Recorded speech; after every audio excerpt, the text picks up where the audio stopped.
Hello and welcome to the Crits and Pits podcast. I'm Anthony Knight of UKTR Apparel and I will be your host. So each episode I will be speaking with a wonderful human from the tabletop gaming community about them, their brand, any challenges they've overcome, be it in life, business or both, the hobby in general, the music that gets them in the zone and whatever else comes up. So should be a lot of fun. Delving into a bit of a deep dive into some of these people that you may know of in the industry, so that you may not, and hopefully you'll discover what they do.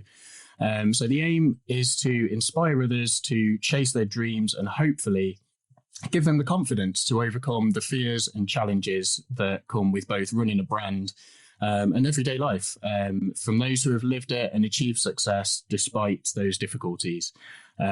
So whilst we may touch on subjects like mental health on occasion, it will all be with a positive spin, okay? And I sincerely hope that we can help a few listeners out there along the way. So without further ado, let's jump into today's episode and introduce you to our guest.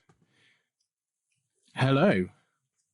Hey, Hey, how are you? I'm very good, mate. I'm very good. So let's, if we jump straight in, first of all, could you just, let's let everybody know who you are and what you do. Sure. My name is Tim Roberts. I create tabletop role-playing games, and I'm also the founder of Critical Kit, a publisher and a seller of accessories for role-playing games. Yeah, your brand is you and your brand is an absolute ton. Don't they really? They cover a lot of bases in the tabletop gaming community. So there's going to be some exciting stuff to delve into. I know that. But from where do you hail anyway, Tim? So I currently live just south of Bristol in Somerset, but I got here via Bradford in the north of England, which is where I was born, and then about 15 years in Spain. So I've had I've travelled around a bit, but I've been in the southwest now for about 8 or 9 years, and I think I'm going to be here for a while longer. Nice. I mean, why did you come back to the UK after being in Spain for so long? Yeah, it's a good question. It's a good question. Well, it certainly wasn't the weather, that's for sure. Yeah, I do. Well, I know when people ask me, I usually do say the weather. That's the first thing I say, just to be a bit ironic. I don't know. I did get a little bit homesick at a point, but I didn't really want to go back up north, and I realised that I'd lived in one place in the UK for such a long time, and I knew there were other places to see, and I had actually been back here to do a little bit of contracts work in the southwest, and I just decided, with my partner and the kids, that we just try it down here, and we enjoy it now. We're well settled in, and it feels like home. Amazing. Yeah, like we did the similar thing. Like we were from Midlands and we moved down to the southwest, and yeah, it's just a stunning part of the UK. You can't beat it, I don't think. So for everybody watching or listening, depending on where you are viewing this, we're going to do this in a few different sections, and this first segment is the tavern, our introduction section. So right. It wouldn't be a tavern section without a drink. So what's the I'm going to get myself into a bit of a hole with this at some point and down the line, but I'm going to match everybody's drink as best I can. So what's the drink of choice today, Tim? All right. Well, so I'm going to tell you my drink of choice with a few caveats. So my drink of choice today, because it is around about 8 o'clock here in the UK, is a peach and orange tea I got today. I sometimes have peach and mango, but I'm having peach and orange tea today, which is a strange combination. If it was before 1 o'clock, I would be having a black coffee, and if it was after 9 o'clock, I would be, not every night, but some nights, not on school nights, I would be having either an old-fashioned or a red wine, just the one. Oh, nice. Okay, so I don't normally drink these like fruity tea things. I love the smell of them. I used to work next to somebody who had these, and they smelled amazing. And then I asked her I was like, Laura, can I just have a little bit? And I was like, yeah. Oh, it tasted like bath water. It was fucking horrible. I don't know what flavour it was, but it smelled amazing. It didn't taste all that. There can be, there can be a bit of a mismatch between the actual the odor of the tea and then the actual flavour. You know, depending on how I am not an expert on tea. Yeah. Okay. Well, but there can be a bit of a mismatch in what you get. And that's a lot of the time I would drink a mint tea as well on an afternoon. Mint tea is probably my favourite, but I just fancied, as this was a special occasion, I fancied something a little bit different. Something a bit fruity. I can get mango and peach, which is what you said. So I've done two things. I've got what as close as I could get, which was nowhere near. It was cranberry and raspberry. So we'll try that. But I did get a peach Lipton's iced tea. So I've got peach flavour. I'll try the Lipton. They do a really good mint iced tea in the bottles. Yeah. Yeah, they do a really good mint iced tea as well. I do recommend that. It's really nice. I am partial to a mint tea. I don't actually know now. I think I chose this one because Sarah had some, and I said I want to just try something different. Yeah. So I'm gonna roll back a bit and say mint would have probably been my choice. But I forced everybody down the. Honestly, I'm glad you went with something fruity rather than mint. But honestly, this isn't too bad. This is not too bad. Yeah. Yeah, it's like weak squash that's been warmed up. I think you need to you need to really have it in there for a long, long time. I think he usually says 3 minutes, but I leave it about 5. Yeah. I wouldn't spend 75 quid on chamomile tea in London by accident. I'd gone down to London for some work. You have been had there. I was staying near Spillfields Market and Sarah texted me and said, can you get some tea? So I went to this place and I should have known they had a little red carpet outside the tea place. But I went in and I started ordering chamomile tea and he said, what do you want? So I'm like, well, I don't know. Half a kilogram, I don't know. So he got this big, he kind of looked at me funnily, and then he said to the girl that was working with him, go get him a free strainer and everything. And I'm thinking, these are really, really nice places. They're a little caption, they put it all in a fancy bag, and it was like 75 quid. And I felt that stupid that I just bought it. I tried to play it cool, like I actually knew it was going to be 75 That's fine, yeah. 75 quid on. I thought 20 quid tops. So that was that's. I'm surprised I still drink tea after that trauma. You're just not chamomile, just got PTSD from chamomile tea. Yeah, I see someone in the chat has recommended honey bush tea, and it's Etch a Sketch actually. I think honey bush tea sounds nice. Well, I do like if I got a cold or something, I do like a bit of honey in my tea. Lem sips, they're right. I know a lot of people hate them, but lem sips with a sugar in it or honey is that's sort of right. But that's my drink of choice.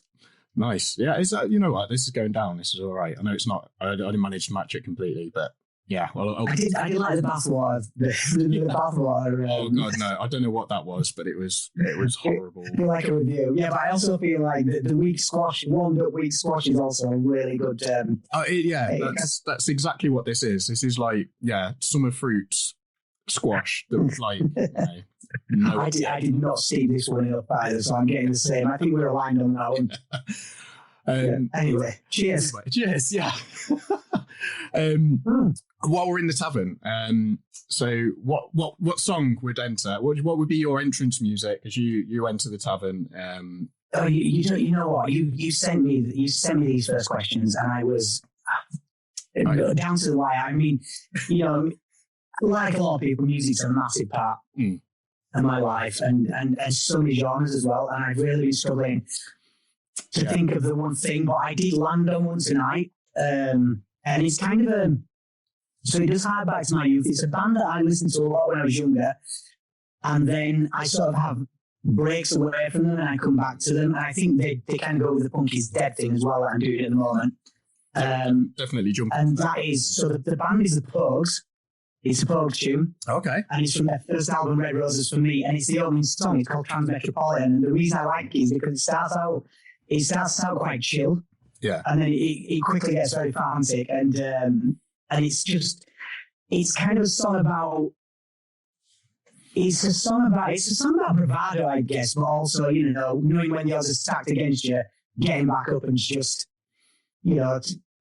basically, I think the song itself is just about terrorising across London and destroying London, as far as I can tell from Shane MacGowan's lyrics. And I thought it was quite nice as well because Shane MacGowan, when I was a kid, I really loved him. The first album I ever bought for myself was If I Should Fall from Grace with God.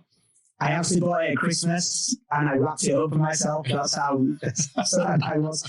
And I really got heavily into the Pogues then in the following years. Like for the next 5 or 6 years, I just bought everything they did. I just absolutely adored their music. And I think Shane MacGowan passed away when on the weekend we were heading up to Birmingham MCM, and then I came down to Dragon Meet and then went back up to Birmingham. And it was I didn't really have time to process that, do you know what I mean? I didn't have time to, because I often thought, knowing the kind of guy he was, that there was going to be a point that, he wasn't going to be with us. Yeah, it's one of them that he seemed to be in bad health for quite a while, or on and off at least for a number of years, and he just seemed to keep going. I don't know if he quite literally pickled himself or something, but he just kept going. But I mean, my dad was a big fan of the Pogues as well, and so I grew up listening to a lot of their stuff. So yeah, it is always it's a big thing when someone that had such a big influence on your life. You don't have to meet these people, but music as well. It can transcend a lot of different things, and they can have such a big influence, and the words can be powerful. It's a big thing, isn't it? When you lose, just someone who's you feel like you lost someone you know. Yeah. And the strange thing when I heard, I was aware he'd been in hospital and things, and they were bringing him back for Christmas, and it was kind of like we were driving up to Birmingham, and it just came on the news that it was. I guess it's like when you get told that anybody dies, really, your instant reaction isn't going to be to get upset or to, because it's just it's almost like it's not real, is it? It's not a real. It's a strange piece of news to sort of and I think because of everything else that was going on around it, we just got on. We went and set up at the convention. Then it just went wild at the convention, so it kind of left my mind. And then when I was driving down to London the day after, I started thinking about it and I started processing a little bit. And then one of the first things I did was contact an old friend of mine. I haven't spoken to him for a good few years now. We occasionally, again, pretty much like my relationship with the Pogues and some other bands, we drift about each other's lives, and then we have a chat on, through Facebook or whatever again. And it always invariably turns to politics or music. Yeah. And I think it's strange how I turned to him first too, because I had a connection through him with the Pogues and things. And it was kind of good in a way as well. I don't mean his death was good, but it was a good way of processing it, to reach out, to have someone there to, that I knew would feel kind of the same, maybe a bit confused, how to feel about it. Yeah, it's the shock value of it as well, isn't it? It's like it can just, it comes out of nowhere quite often as well, and it's it's definitely a shock value to it. But it is, and it's an inevitable part of life, and it's been a long time since anyone in my family's died. It's all been grandparents, so the sort of lower generation, my mother and father and aunties and uncles, they're all still alive. So I think I've been very fortunate not to have been that close to it. But yet, in another way, that's, I guess, being close to famous, but people that are famous and in the spotlight, you sort of, it does have an effect on you. Then it does have a similar effect on you when they go there. Yeah, because there's so much in the spotlight, and there's always articles, or there are different things about them. So you do feel like you have you know bits about them at least, don't you? And it is like like you do. You feel I don't know what it is. You just feel an affinity towards them, and that's it's a good thing. I guess that's a healthy part of celebrity. I guess it's not so healthy for them all the time. No. It's having strangers, acting towards you like they know you intimately. Yeah, it's got to be strange. It's certainly a strange experience, because I imagine like cast a critical role. I think they've been getting it more and more in recent years as well. Bits I've been hearing, and it's certainly got to be a strange thing. It's not. I don't think it's a position that I particularly want to be in myself. But no, absolutely not. I think that's why I gravitated towards writing as well. I mean, I've been writing for a long time, since my 20s, and I kind of wanted to put something out into the world that people loved. Yeah. But I was also I did think about acting and things like that, but I was also very wary of being able to maintain mental health. Yeah. And it still happens with game development. And I know I'm digressing a bit here, but it's a similar kind of subject. Yeah.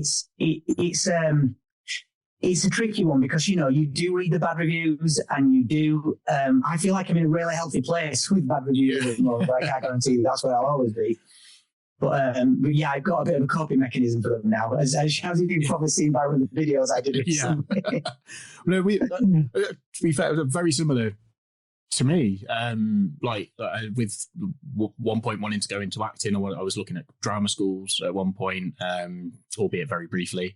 I just lacked a lot of self-confidence, but it was always something that I kind of I liked the idea of, but I've been in bands for many years, writing it like a lot of like lyrics and then just for myself, like short stories and things like that.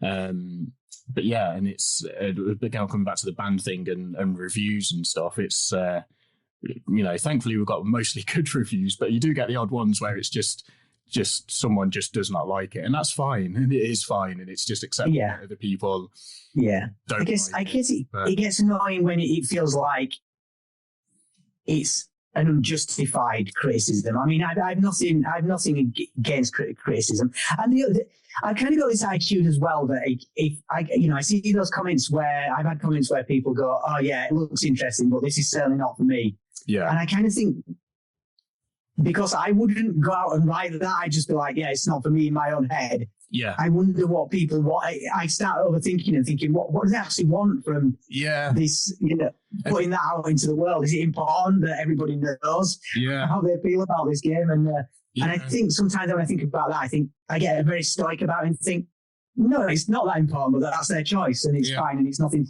It's, in fact, coming back to someone else who died recently and a bit of a Shane McGowan connection, I once listened to an interview with Sinead O'Connor several years back, and somebody talked about how she was always coming in for flack from the media. Yeah, she had an absolutely awful time with the media. Yeah, and she was, this is her old, having been through all that, and she said this thing about, it's none of my business what people think of me.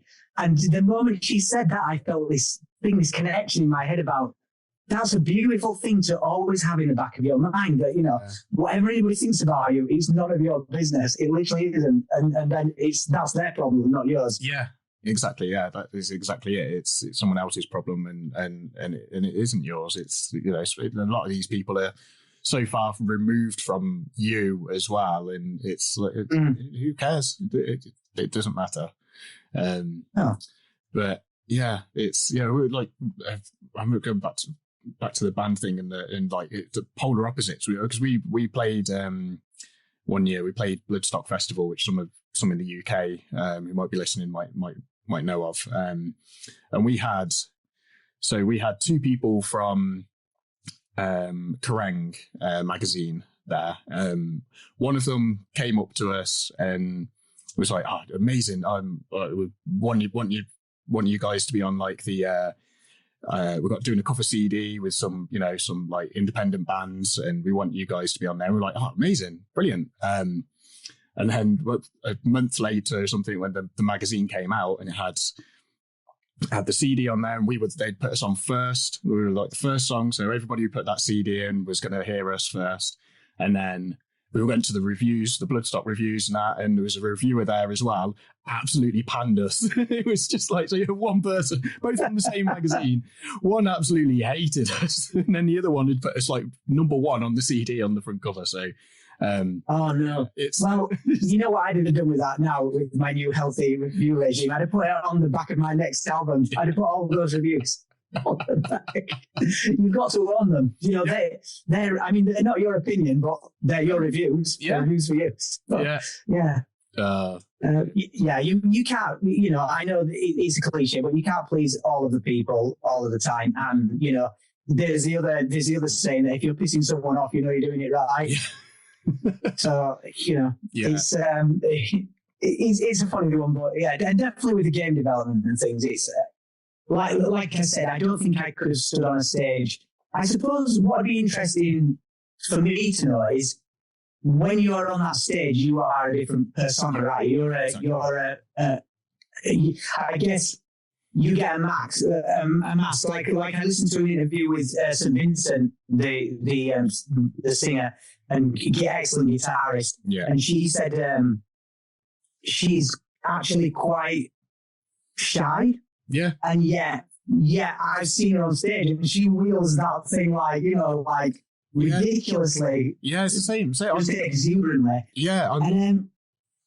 That was just, she said it's her armor. She called it her armor, a guitar. Yeah, it's I'm for the most part very introverted and shy, always have been. But being on stage and like in the band, the last band that I was in, like probably the most successful one that I've done, and well, we used to wear, like for a time we wore like face paint, like corpse paint they call it. So we used to wear that, and that was like an actual physical mask almost, and that did help even further. But yeah, you're a completely different person, and you go out on that stage and it's like something just clicks, and you are this other person for whether it's half an hour or an hour. You're this other person, and it's amazing. I was like the complete opposite to what I am off stage when I'm on stage. It's strange. I find it quite alien because the only time I've ever been on stage, I was about 11 years old and I was in a play and I just forgot all my lines, and I just literally, I went out and looked at everybody that I knew. And it was probably only about 100 people in the audience. You know, it'd been a school play and I just froze. I froze and I just somehow managed to get a line out, and then I think everybody else who must have looked like Robert De Niro and amazing accents compared to me just managed to pull me through it. But and what's weird is I think that was probably something that stopped me ever. It gave me a kind of a stage fright about anything to do with being publicly known, which is why I think I gravitated towards writing, where I could probably put something out in the world without always having my face. You know, this is safe. This is quite safe. Doing the podcast is quite safe. And also it's not my first podcast, so I feel more comfortable doing this. The first time I did anything like this, I felt the same way, you know, heart pounding. Now I literally, you know, we come and have a little chat before and we go put the kettle on. I say there's no change in my, no physiological change that I would notice. Yeah. And I suppose you need an element of nerves, but I guess when you go on stage, is that something that gets easier for you, like from the first time to? Yeah, it's not as, I mean, there's still nerves, there's still, to a degree anyway. And I don't know if that with every show. It could be one where we were playing in front of 10 people. It could be one where we're playing in front of a few thousand people, and it was no different. But it gives you that energy though. Once you get on, and as soon as it kicks into, you know, as soon as that music starts, and I'm like a couple of lines into the song, and that is all gone, and I am just this other persona, and you forget all of that, and it's just energy. And I think it's the point where you stop getting a little bit nervous before a gig, or anxious, whatever you want to describe the feeling as. I think that's when you've almost lost a bit of the love and excitement for it, because that's what it is. It's that pent up. Yeah. You're ready to get on there, but you're like, I want to smash this set. I want it to be. Yeah, I don't want it. Every gig, you just want to do better than the last one. It doesn't matter if you're playing in front of, like I say, 10 people or several thousand people. And you want the same thing. It's just like every one of those people, I want to go away just thinking that was fucking awesome.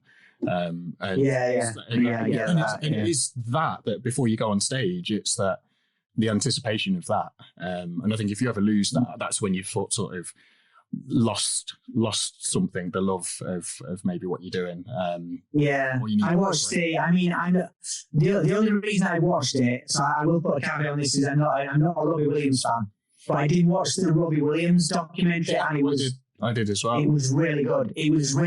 Yeah. And I've quite clearly, I've never been on stage in front of 80,000 people, but it's one of the things that he was going through resonated a little bit with me about how I felt about things, and when you get reviews in for games, and just how he was hurt by one person, whereas there's so many people probably with different opinions about him, and yet it was one reviewer that was hurting him, and it didn't make me think. I saw him and I thought, it's not worth it. It really isn't.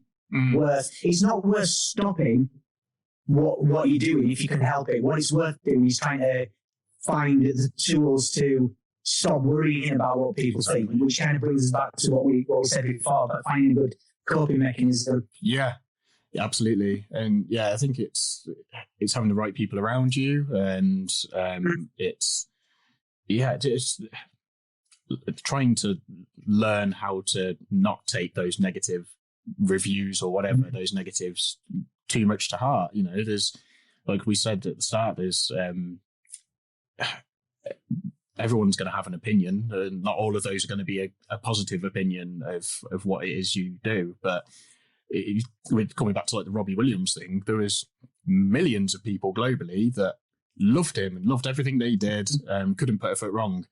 But then there's these one or two people who just write for a newspaper or a website or whatever, like, that don't like him, but that's what gets put out there, and that's what you see. And but it's just, as long as you're that informs people that don't know much about him. Then that's the problem. That's therein lies the problem, because people that might actually, if they knew more about him, or when listen to his music, they might go, no, I don't like this kind of music, or they might go, actually, all right, so he's actually seems like a decent guy. He's actually quite talented. Yeah, he just writes songs. He does. I didn't realize how heavily involved he was with his songwriting. I thought, you just assume with a lot of pop stuff that someone else writes the songs and the music and the lyrics, everything. It's all, and they're just the face almost and the voice. But no, he's involved in absolutely every last bit, and I thought that was just really interesting. That was an eye-opener, wasn't it? Yeah. It did me to a little bit more than what I was before. You know what I mean? It's quite nice. I recommend anybody to go watch it, because it is worth it. It's Netflix, isn't it? I think. Yeah, I'd seen it advertised, and I was just like, I will never watch that. And then I listened to the Blind Boy podcast, and Blind Boy talks a lot about the creative process and kind of the things we're talking about now, and how mental health relates to the creative process. And he recommended it as a watch for that, just for that specific topic. And he also tells a story about how he got a call off Robbie Williams while he was watching a horse chewing back of a tree. Which is, it's worth listening to it for that story. Trust me, it's really worth it. Right. I think we'll jump into the next section. We've touched on what you've got going on at the moment, but I think we should jump into that a little bit more. So we'll come out of the tavern and onto the adventure. So we'll jump into a bit more of what it is you do. So tell us a bit more about Critical Kit, what Critical Kit's got going on at the minute. Because I know there's one thing particularly that you're definitely desperate to get out there. So yeah, let's jump into it. Which is related to music, strangely enough. Which kind of makes our previous chat more pertinent. So I'll say what Critical Kit started doing. So we did start selling dice 5 years ago. We did become relatively big in the UK selling dice. Then I kind of started writing D&D stuff. So I started writing one-shots. They became quite popular. And then I thought I'll have a go at my own solo RPG, which did very well. It really, really surprised me because it was just a ridiculous idea. Be Like a Crow. You might have heard of it, you might not, and that's fine. Yeah, just quickly on with Be Like a Crow. One thing I've been interested in is like where did that idea get dreamt up? Because it's a bit left field, isn't it? But it's been so popular. It is left field because at the time I knew I wanted to have a go at writing a game, and I kind of decided strangely enough, I thought, writing a solo game's got to be easier than writing a multiplayer game. Yeah. It's naive. But yeah, no, I've gone to do like because I've just recently started dipping into it, and I've tried to think of ways to do some of these as like solo things, and it's like I haven't got a clue. Mm-hmm. It is easier to come up with collaborative rules than it is for a solo. It is very difficult to write solo games. So Be Like a Crow in its infancy was a Western with orcs. Yeah. And then I got the ideas for doing prompts and all this stuff, so I kind of got the base of how Be Like a Crow worked. It wasn't Be Like a Crow; it was a Western. Yeah. And this is one of those moments. This is one of those fateful moments. I was doom scrolling on Instagram, and I saw the meme Be Like a Crow. Collect shiny things, hop, scream at your friends, and it was literally just in my head. I just went, why don't I write a game about crows? And that stayed in my head for a few weeks, and it was a separate game. And then I thought, hang on, I hate this Western that I'm writing. Why don't I take the rules for that and see if they'll work with Be Like a Crow? And that is where it started. And it actually had 2 pages of A4 paper. That was the initial game. Yeah. I put it on back of kit. I had some friends play it. They liked it. They enjoyed it. It was just one set of prompts, quite simplified. And someone convinced me to use backer kit. I was a bit sketchy about backer kit at the time because we've always tried to do the right thing with my business. And I know at the time they were having problems with like the unions and things. So I'd always avoided them. And then they sorted all that out. And I thought, I'll give Kickstarter. I'll give Kickstarter a go.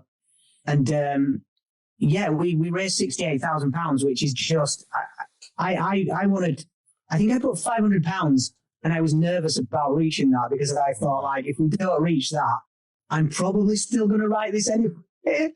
Wow, that's crazy. I mean, what I don't even know. Did was allow me to write something way bigger. It allowed me to spend time making it, delivering something to everybody that had put confidence and, in it. That's just insane. I mean, I don't want to even think about how many % more than your target goal that was, because that's incredible. I wanted £500, so I mean, it's a ridiculous amount. It didn't make any sense. Yeah, no, that's incredible though, and that was just the start of things from like your own written games and stuff. Because you've come out with there's White Sands, which is a dystopian future sort of game, isn't there? And there's been a few more recently as well. You got your D666 dungeons, which is it's actually one of my favorite games. Is that I'm going to be honest with you now, I love writing Be Like a Crow, but D666 was the game I had the most fun writing ever.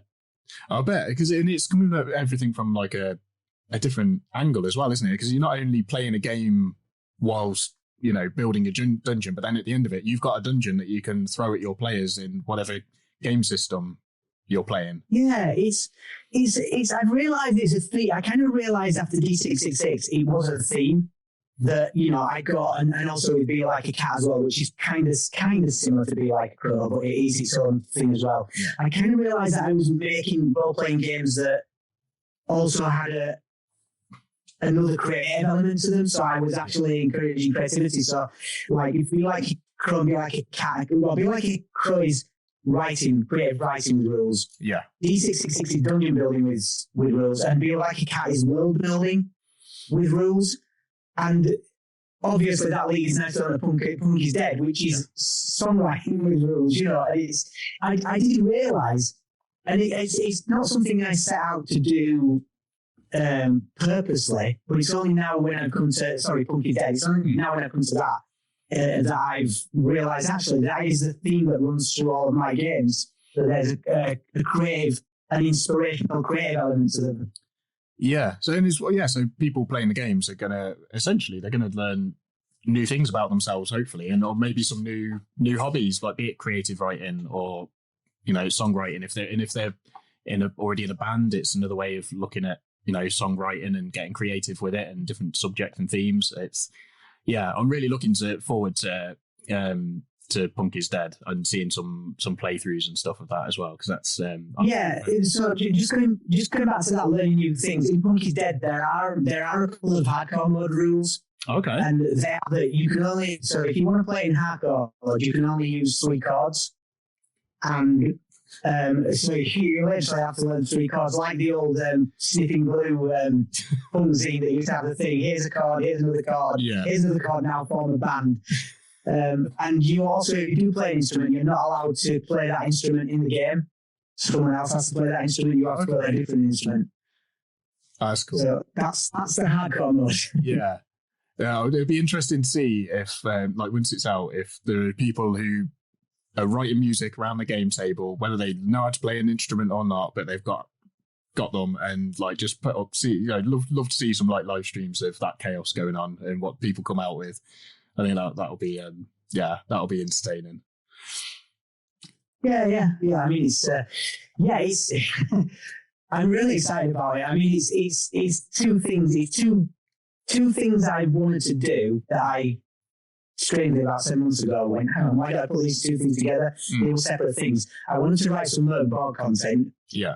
And I wanted to write, I've for longer than I wanted to write Mörk Borg content, I've had this Punky's Dead idea going around in my head, and it was originally called Punky's Dead. It was going to be a solo songwriting game.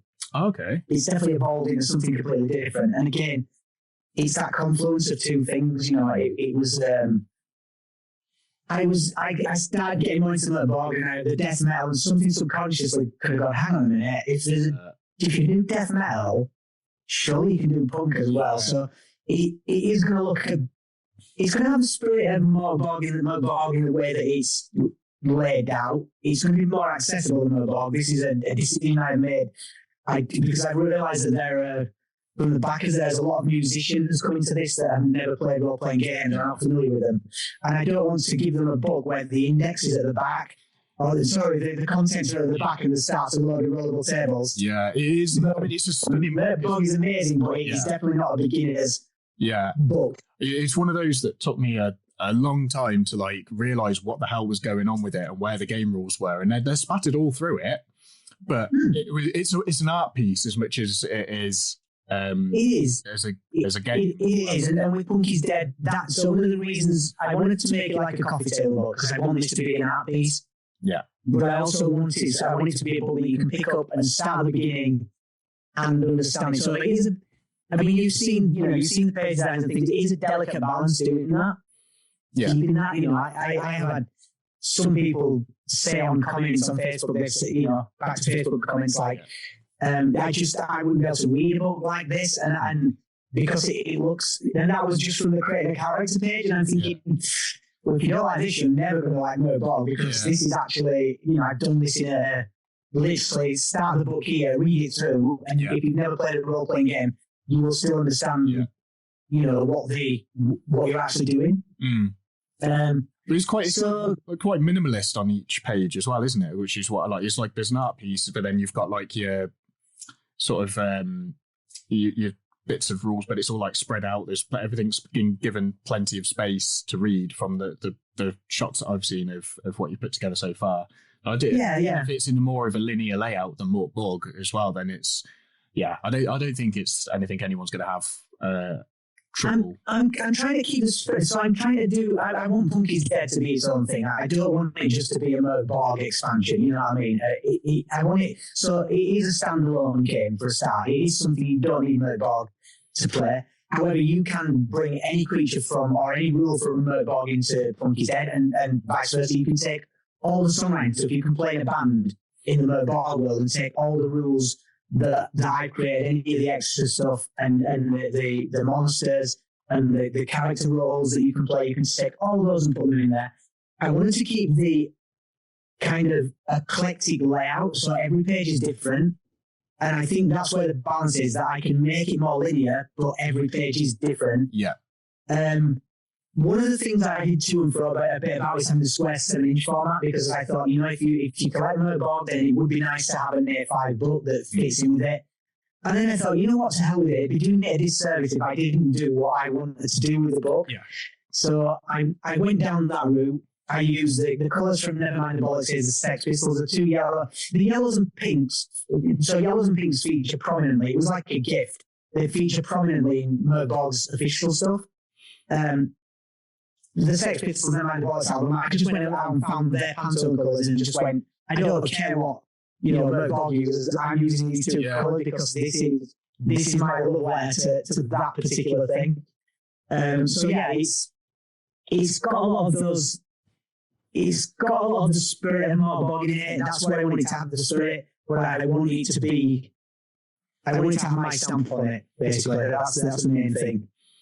Yeah, and for people to enjoy it and play it, I'd like to see it on coffee tables and shelves, but I do also like it when people come to me in conventions and don't just say, "Oh, I got your game, but I haven't played it yet." I like it when people come and say, "I played your game." Whether they tell me they hate it or they love it, it's just nice to know they played it. Yeah. So it's what you want to hear, isn't it? It's like someone who has got some enjoyment out of it. And one of the things when you said when you did your introduction to the game on the back of kit page, you mentioned about how players can have like this big sort of like an A3 sheet or something out in the table. They can all write down little lyrics or little notes or doodle little pictures, and then by the end of the session or the campaign, whatever it may be, they've got this. It's like a work of art that's to do with the campaign. I think that's just a really cool little extra bit that you've thrown into the game. And it's collaborative, and I understand. I've played role playing games since the 80s, and role playing games are not like they were in the 80s because, ironically, Mörk Borg is probably more like a role playing game was in the 80s. And one of the things again. Everybody brings what they want to Mörk Borg, and I'm quite sure there's a lot of people do a lot more role playing than the game really lends itself to. Yeah. And I think that's just the nature of how nuanced role playing has become now. How it's become way more creative than it used to be. That's just an evolution. That's not to take anything away from the original way games were played. But yeah, they have they evolved from war games. They evolved from strategic games where it was all about numbers and killing things and they've become more, they've lent more into collaborative storytelling. Yeah. And that was a reason that I wanted a sheet of paper in the middle. I wanted something that you could, even if you all have your own sheet of paper, at the end of the game, it tells you have to stick them all together and basically frame them or put them somewhere, take a photograph, just do something with them that you've all got a record of, the adventure you've just been on. Yeah. And I think that's amazing. And it's like, like a lot of games now are going more to that, story first and a role play first.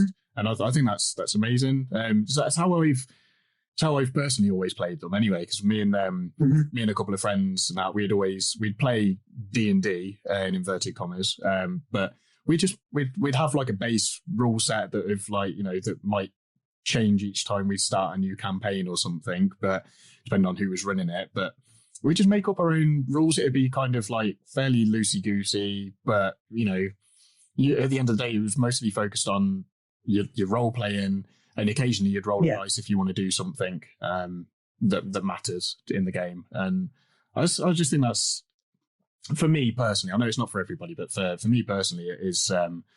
There's no one way to play a game, but I do like the story part, and it's like in your head you're all part of the same story, but you're all viewing it ever so slightly differently and in a different way. Yeah, that's the thing that intrigues me the most. Yeah, I love that. I adore that about role playing games, is that somehow you've all come together with a story, but it's a different visually. It's different, but the core foundation of the story is the same for you all. I love that. So you've been given the same script, but it's directed by someone with completely different ideas. It's directed by people. Yeah, like you've got David Fincher, and then you've got like Wes Anderson and somebody doing, you've got like completely. Yeah. Yeah. And those are the most fun tables as well, when you've got them kind of completely different styles of play. Yeah. Yeah.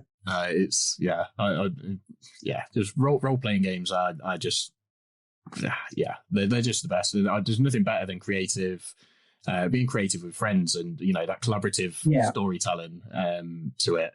They're probably more akin to music than any other creative endeavor, because with a role playing game, again, apart from obviously the solo ones I write, you're doing this with a group of people. Now, generally, when you're creating a piece of a painting on the whole, or a sculpture, or you're writing, you're generally doing that on your own in isolation. Yeah. Whereas a band, I guess, parts of songs will be done in isolation, but generally, the guitarist might bring a riff and say, "What can we do with this?" But generally, the song is then developed by a group of people together, right? And it's so I think role-playing game, I think again, this is why Punk is Dead.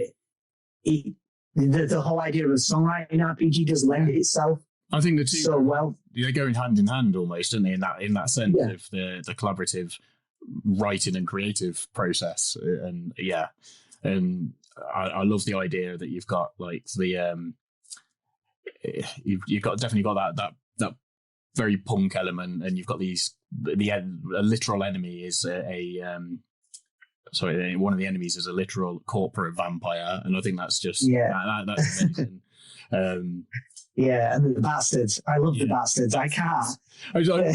When you posted that and it said introducing a new enemy, bastard, and in brackets you read that wrong. No, I did. I read it as bastard, and I was like, went back. I was like, oh. And that's actually that is a little that's a little hat tip to Mörk Borg their book, because they have something in their book that says you read that wrong. So it's actually it's a little it's just a little Easter egg. Trust me, this book is. There's not a page in this book that doesn't have an Easter egg in it. He's absolutely littered with them. It's and some of them will be so obscure that it's fine if you don't get them. Yeah. There's even some of the colours in it, and like the colours on the Clash, one of the Clash's albums. It's just like it's ridiculous.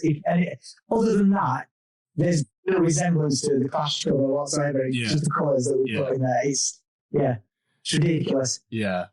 It's good. It's going to be an absolutely stunning book. You can already tell from the pictures. And so when the Backer Kit campaign ends the end of this month, right? It's at 29th of February it ends? Yeah. Yeah. You're currently, I think before we started the stream, you just hit sort of 54K, I believe. Oh, I don't know whether we've done that. Yeah, it was 54, 106. I mean, we're powering toward. I think the next stretch goal. I didn't want to have a lot of stretch goals on this one, because I just wanted to concentrate on the book itself. Yeah. And I think we've hit the stretch goals that are really important here at the moment. There is a solo mode at 100,000, but what I'll probably do with that one, because I don't think we'll make that, but if we do, we do. If we don't make that, that's something I'll do as a secondary project. I'll create a solo folk hero. Yeah. Like a folk hero expansion.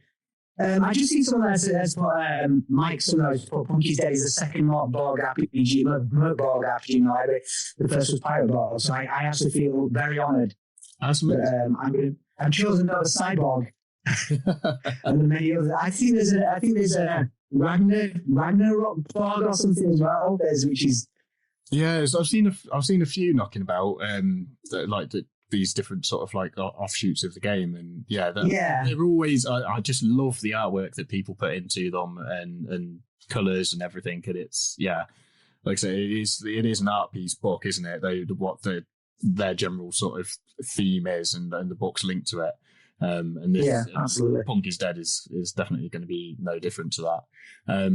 But is there anything else exciting that you've got going on in the pipeline after this book is out? Yes, there is. So just a brief outline of this book. I think it will be April 25th, around then, when we actually put the ordering with. So just to say, it's going to be printed by the same people at Printing Mörk Borg. Yes. Yeah. So we're using the same printing house. I tracked them down at Essen, and we are using them. So again, it's one of those things, it's one of those little details that if I know the right people doing it, if they can do that, then they can do it in my book. Yeah. So next thing I've got on the horizon is going to be Corvus, which is, I know a lot of people are wanting this. It's the multiplayer version of Be Like a Crow. I've got the mechanics ironed out. It's going to be a Zero Engine tweaked. So it's a D6 system. You are going to be able to use your solo character in the multiplayer game, and you're also going to be able to take your multiplayer character out and go off on a little solo mission if you need to take a break from your group, or you can't make one session, you can go off and do something on your own, which is going to be really interesting. I'm really excited about seeing how people work with that, as a format for role-playing games. So that's Corvus. That's probably going to be July. I keep saying June, but realistically it's going to be July. Because I guess I need to I do need a couple of weeks downtime between projects. Amongst all of the conventions and everything else that you got going on. Yeah, exactly. The BDF conventions, and then I have got. In fact, I did mention this to someone else earlier today, but this is the first time it's going to be publicly broadcast. I've got another game that's in development that is a solo game, which will come out at some point this year. I don't know when. It's just called Deadly Nightshade. That's all I'm going to tell you about it. Okay. Nice. That's it. Fantastic. I'm not telling you anything more about that game. I do. I'm not just saying it because I've got a good title. It has got something. Yeah. I so far I know that it's not been done. And I don't want anybody stealing it. Yeah. It's not anybody would. But yeah, that's a solo game. It will use a deck of cards. Okay. And it will use the Carter system. I don't know whether you're aware of Carter, but it'll use that. No. Okay. Mm-hmm. Amazing. And then I've got probably now at the start of 2025, we'll be bouncing into Death Valley. So we'll be doing my horror western. So that'll be coming out as a full book with all the lore in it. Loads more characters you can play. More nuanced rules and what the starter set has in it. And yeah, that's it. And I'll probably write another couple of Wyckoff silly little games in between as well. Yeah. Oh, amazing. Yeah, I can't wait to, everything that you put out is fantastic. And if anybody's listening and hasn't checked out Tim's work with Critical Kit, you absolutely need to. It's a must.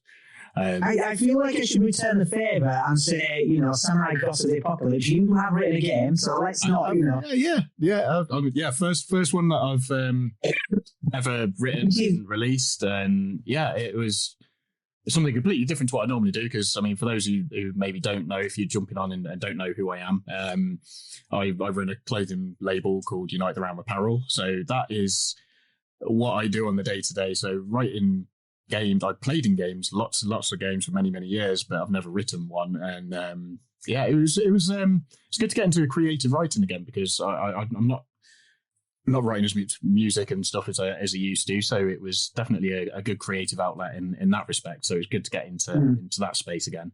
But yeah, no, it's a good process, and it's definitely started something, because I've got another couple of games and systems in my head, and I've started. Have you got the itch? I have. I'm thinking. Yeah. I'm gonna have so I've got some competition now. Oh, I don't know about that. No, not friendly competition. Yeah, that's fine. It's good. The more games we have in this market, because I think as well, the sort of indie games and the zines, they're low price enough and they're quick to pick up. Yeah. If you just do want to get away from the table, it's like renting a movie. Let's face it. And you can get several sessions out of this one. And if you don't want to play again, that's all you haven't taken up too much of your time learning a new system.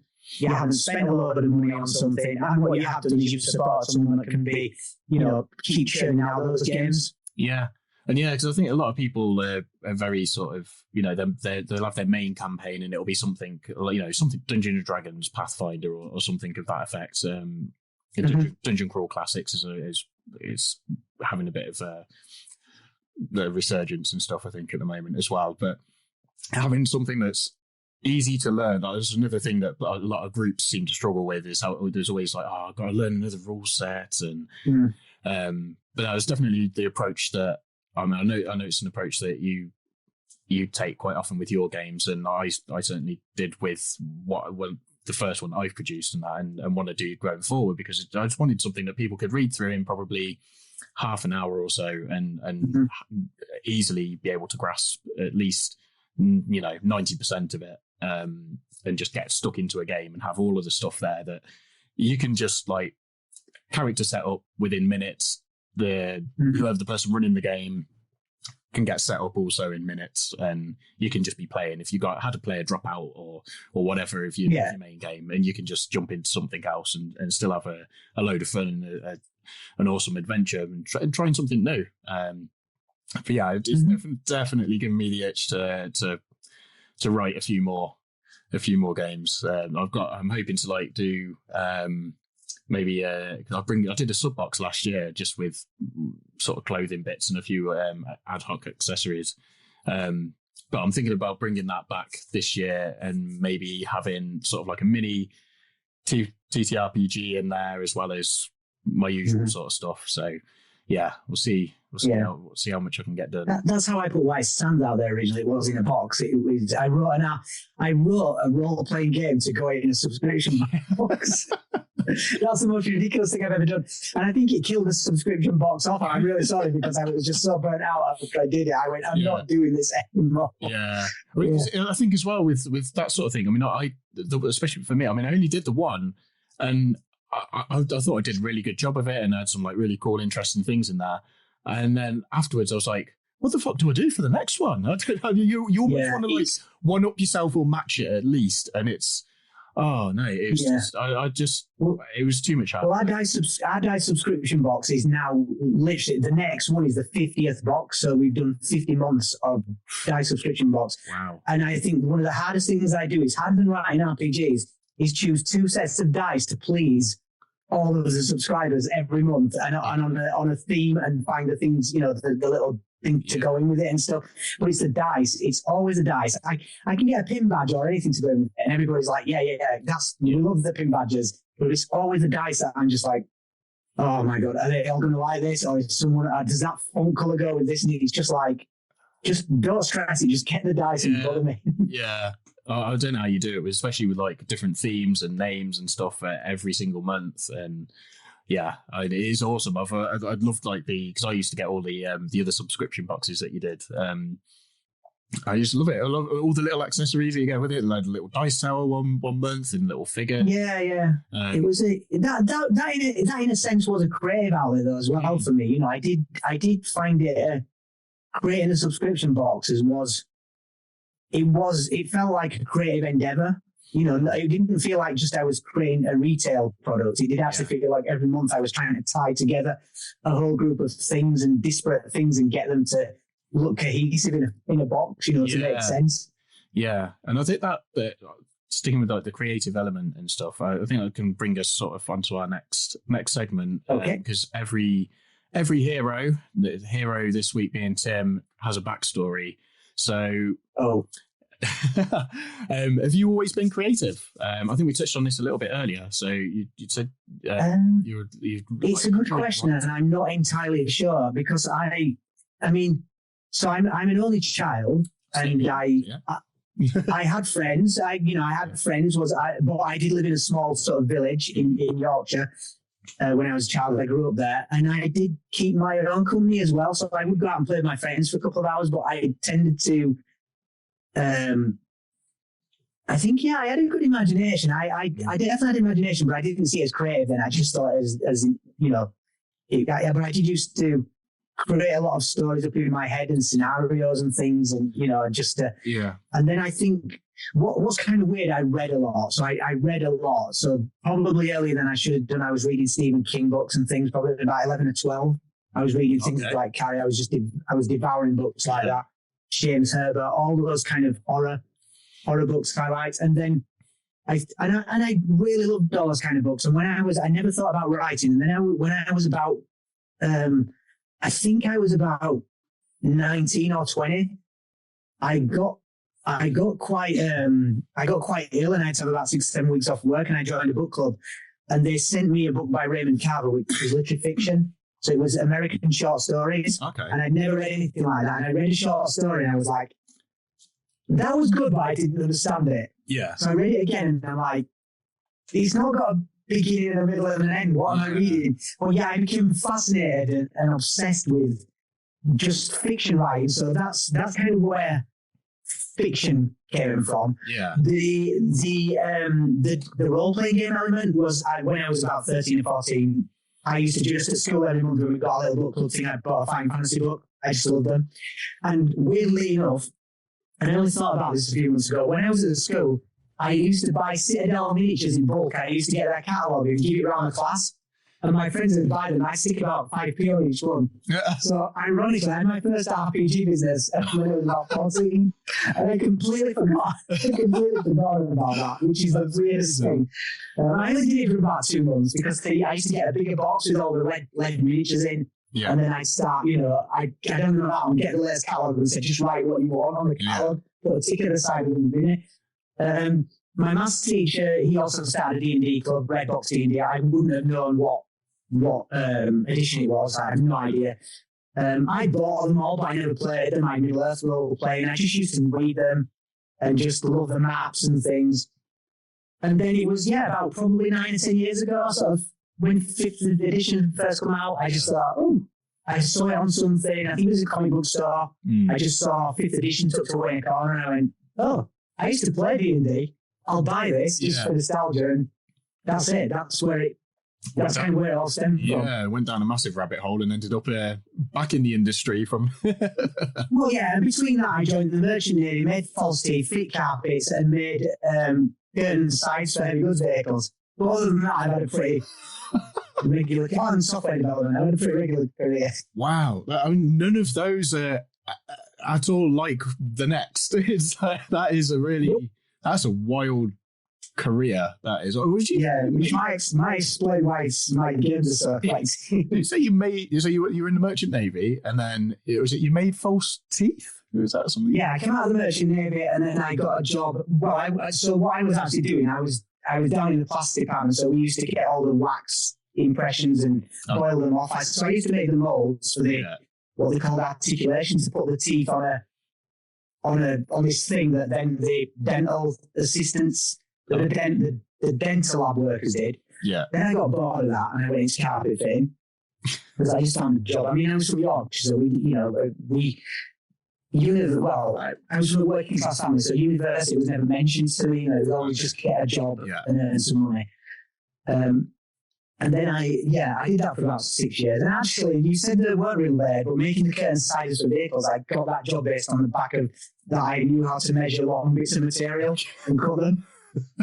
So that's where that job, and it was a lot more involved in carpet fitting.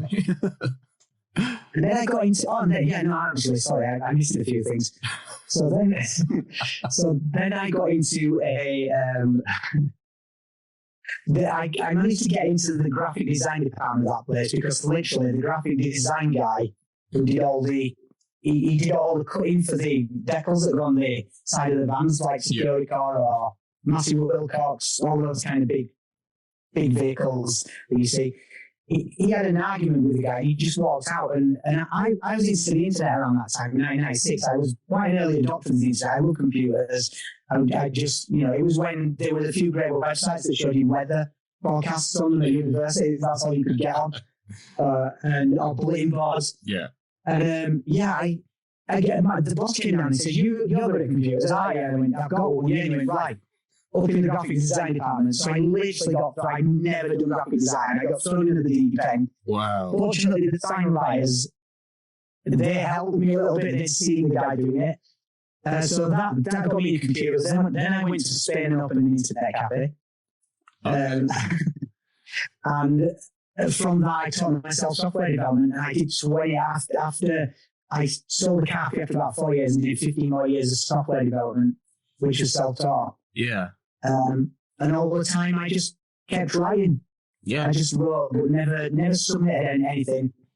And then when I got back so before I started doing D&D stuff, before I got back to the UK, Sarah knew I loved writing. When I got back to the UK, Sarah knew I loved writing, so she signed me up at the YMCA. And it was like, I think it was like £1, a pound for every session that you do. Yeah. So I did 6 weeks of creative writing tuition. It cost me £6. And through that, I wrote 3 stories, and I sent them off to Faber, who do the, Faber published a lot of poetry and things like that. And I won their quick fiction prize. Oh, wow. So that was like, so that was just an eye-opener for me, because I just did it because someone else had motivated me to do it, rather than off my own back. Yeah. And it kind of gave me that confidence to go. I mean, you kind of know to this day, it's still Sarah that is the driving force behind me. She pushes me into doing things and arranges everything, because I would happily just sit and write all day long. Yeah, no, it's same with me and my wife Claire. It's I had the opportunity, obviously, to do the live stream game of Samurai Goths, and I knew it was something I should do, but the introvert in me was going, no, you can't do that. Yeah. And then Johnny Stanton, who some might know, former NFL player for the Cleveland Browns and a massive D&D nerd. He had messaged saying, "Oh, if you want to do a live game, I'm happy to jump in on it." And I was like, "Oh fuck, I've got to now, haven't I?" And I said to Claire, I was like, "Oh, Johnny said he'll jump on it." She was like, "You've got to." It's like, you also know, like, Kev from Dice Cream Sandwich. Go and have a chat with him, and you know Tim, and you know all these other people. It's like, you need to do it. And I was just like, oh shit. So like pushing, so this year is for me is all about pushing comfort zones and including getting the podcast finally down, because I've wanted to do this for a little while. But yeah, it's always been Claire just like giving me a little nudge to like actually go through and do these things. And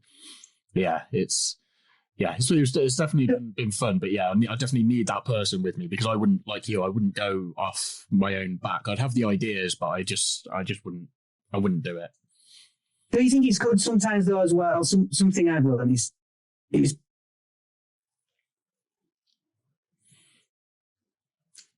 pushing yourself into I think I've lost you. Just a second. I've lost your I've lost your audio. I don't know what I've done. Oh no, you're back. Yeah, you're back. Got it. Awesome. Yeah, I think sometimes it's good to just push yourself into a corner by just. I think sometimes what I do when I've had an idea for a game and I've got it so far, I start telling people about it, the world about it, because then I know. Yeah, I have to write the game, because now it's my reputation if I don't write that game, if I don't deliver that game, and that's also the thing. Because again, I continue trying to perfect the game and trying to perfect it, and there is no perfection in a game. You know, it's you just got to get it as far as you can. Yeah, and I think what I found when I was doing it, and it's just similar to you. I put the game out there on social media and was talking about it, like when I was just in through like just the initial stages of it, like putting up little pictures and stuff. But I was like, I've put it out there now, so again, I've got to do it. I've got to follow through with it, because otherwise, you know, there's people who were like saying, "Oh, that's a really cool concept," and I'd also be disappointed in myself if I didn't do it. But yeah, it's that little pushing yourself to do these things. It's a risky little game. It is definitely. But it's one that's worth playing for you. You know, if you want to. If you want to get something finished. Yeah. And I just kind of like also with games where there's sort of like that little bit of, I guess, like player and DM, GM, whatever you want to call it, agency in like in terms of rules, like leave some like deliberate vague areas in rules and just let players be able to flow with the games and stuff as well. That was something that I thought, because I don't want to like I was almost running into a thing where I was trying to put in too many rules, which was going against what I wanted to do originally, which was to create a rules light game and more RP focused. And yeah, it was like stripping the odd little bit back. So it was like, no, this is fine as it is, and leaving it as, you know, if something crops up in someone's game, they leave it up to them how they want to deal with it. And some games do go a bit too over the top with that, and it might work for some people, but I think I don't want rules getting in the way of things. But no. I'm in the same. I'm of the same mind. I mean, I do like rules insofar as, you know, they're arbiters when everybody's not sure. But then also there are situations where the rules are there and everybody's not sure, so they just make their own rules up. So you know, you don't have to get too hung up on them. I don't buy this argument. You know, when people come on quite strong with that. You've got to. The rules have to be there because. And that's fine if that's how you're going to play the game. But to me, role playing games is about having fun, and you know, having fun is not doing maths to me. Yeah. Yeah. Definitely. I'm just coming back to your but to start of this section, what you were saying about with you know, you did a lot of like creative writing and stuff a lot for yourself. Has any of that ever? I know you said a lot of it's not seen the light of day, but has any of it? Have you gone back to any of it and maybe thought about bringing it into any of your games that you've written, or is there anything? Yeah. So White Sand. So I wrote a short. Funny enough, I wrote a short story about a plant that people needed to breathe. And I brought that, and I wrote that probably 7 or 8 years ago. Yeah. And I'd forgotten about it, and then I brought it into White Sand. So yeah, sometimes it does come full circle. Yeah, the ideas I've had, and that story, I don't think I've ever published. I don't even know what the name of the story is now, but I'd never published it. But it was basically about two people fighting over a single plant that was growing in this wasteland. They were just basically having a fight, two snipers basically fighting over a single plant. And obviously that's not the theme of that game, but the idea of having the plants for respirators and breathing, that was just directly torn out of that story. But yeah, I don't really know if any of the other stories I guess so. It's interesting you say that, because one of the ways I always approach any kind of writing I do is like from my creative fiction training. So I started doing a degree in creative fiction writing, and then stopped doing it because I got to a point where I felt like I'd learned a lot, but I was also now just writing to get the degree. Yeah. And that's not what I wanted to do. I didn't want the piece of paper. I felt like I know what I need to know now. Yeah. And I don't mean that sound big-headed. I just felt for me, I didn't want to be having to be right to a formula anymore. I wanted to take what I'd learned and use it somewhere else. So whenever I do create a game, one of the first things I will do is I'll get the theme of the game or the idea. And the first thing I do is I go, right, what do these people want? My players, what do they want in this game? And what is going to stop them getting that? And that's the first thing. And that is 101 fiction writing. You know, a guy walks across the room to get a glass of water is not an interesting story. A guy who goes in the room to get a glass of water, there's a snarling dog there. Now you've got a slightly more interesting story. You know, conflict, intentions and obstacles, all those kind of things. So that's where I always start a game. I always say, if my players, whatever they're going to play, if it's going to be a crow, if it's going to be an undead Western person, if it's going to be a punk in a dystopian UK, what do they want? What's going to stop them getting it? And I think, it's always a great starting point is that. And I do that before I think about mechanics. So it's not necessarily that any of the fiction I've actually written really informs the games, but the actual process of writing fiction definitely informs the way I go about creating a role-playing game. Yeah. It's interesting that it's how you go through your development process and stuff. So it's like having the what and the why and the how sort of down first of like what the actual aim of the game is, and then And I do that before I flesh out the lore as well. It always comes down to what do I want the players to play. So I have a rough idea of the world, but what do I want the players to play? And then, what as those characters, what would they be wanting? And they'll have their own ones as individual characters, but as a group, there'll be certain things they're trying to do. Like in D&D, it's definitely usually trying to be the hero. He's trying to go around and doing good. I know it always doesn't. Bad things happen on your way to doing good, but you're generally trying to do something to change the world or to make the world a better place. So it's quite a vague one, but also then you start thinking, right, well, what stops those things? Well, generally D&D, it's monsters or it's lichers or it's some evil villains plotting. Be like a crow. It's a very similar idea. You're a crow. Your objectives change. So it's not simple to say you've got one objective, but your main objective is to live, is to survive as a crow. A lot of people, when I first did Be Like a Crow, they came and said that to me, especially board gamers. Yeah. Board gamers come up to you like we did Essen and they go, so what's the objective? And you're like, ooh, it's a role-playing game. The objective is to have fun. And then I'm thinking, no, hang on, I need to think of it as what's the objective for the character, not for the player. The player's having fun, but the character needs to do something. And it took me a long time, like months, to realise what it was. I was like, well, you've got a little objective, you've got to do things. And then it just came to me, you've got to survive. You're a crow. You literally have to get from being a baby to an old crow. That's your objective. And all the other things, all the mini things are just things that get in your way. Having to do things are just life.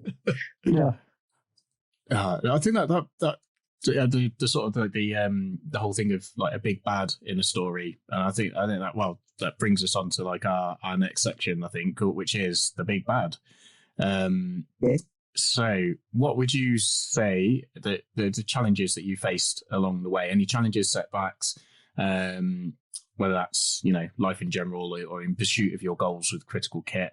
What are the challenges that you as Hero Tim has come across? So I think personally, that would probably be anxiety. It's about what I'm doing, what I'm creating. I don't think there's anyone that doesn't get. I'll call it imposter syndrome, but it's actually a really good item in New York. It's actually called imposter. I've forgotten the name of it now. Imposter something else. But the one that created and researched it, it actually have a different name. Yeah. But anyway, I'll call it imposter syndrome because I've forgotten the actual correct term for it. But yeah, I think I don't care who you are. I think everybody gets that little bit of self-doubt. One of the things I've done is I've tried to I've tried to throw as much as I can at the wall with reading around it and checking out other people's opinions about dealing with anxiety. Some of the things that I like are like books on stoicism, just being, and that's not taking the emotion out of everything, but just actually being able to say, what can I do about this? Why am I having these thoughts? These thoughts really are me. They're not thoughts of the people who me projecting what other people might be thinking. Yeah. This is me thinking of the worst. And I always do, again, whenever I plan something, I plan for every eventuality. If I'm getting on the plane, I'm not just thinking what time I got to get to the plane. Yeah. I'm thinking about what if the train breaks down? What if I forgot my passport? What if I get, there's like a million things coming through. I can see you're nodding. This is you, isn't it? Yeah, exactly the same. Anxiety has been like a big thing throughout my life, but it was only like I'm 38 now, coming up to 39, and it was only when I was 30 that I actually got sort of diagnosed like anxiety, depression sort of thing, and it was like all of a sudden it's like someone's switched on this light to like